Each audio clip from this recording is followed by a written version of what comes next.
Magandang umaga po mga ka-333. Ito, balik na po tayo sa pag-training ng ating mga ibon.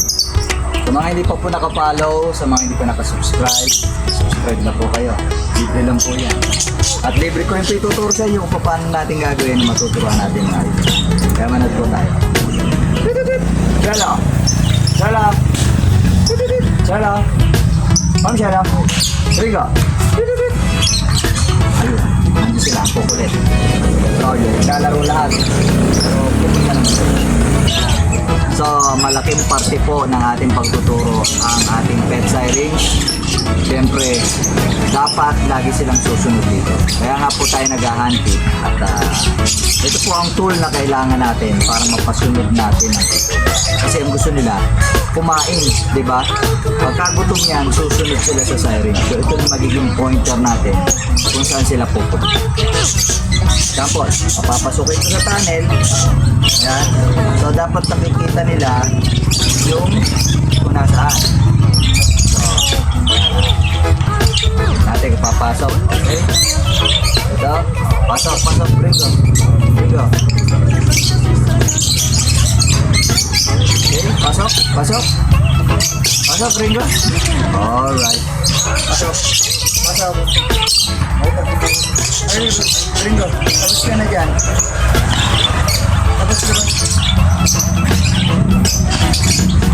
Ganun ha. Ulit-ulitin nyo lang yung training hanggang sa mga kapisado na nila yung routine. Maulit-ulit lang po yun. Okay, pasok. Tapos. Ito naman. Dilata. Slide. Slide. Ayun sila. Dito. Jello. Pasok, Jello. Pilita. Get. Slide. Okay ka naman, Jello. Ang Jello. Pasok, Jello. Okay. Labas. Ikat. Dito. Pasok. Slide. Alright. So ayan, ganun lang po kadali, no? Basta araw-araw nyo lang po silang i-train.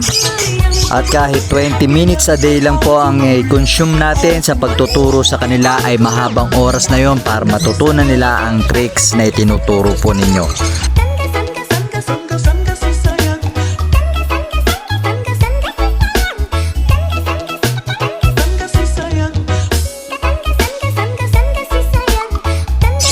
Hanggang dito na lang po muna tayo mga kapatid, mga katwit-wit-wit.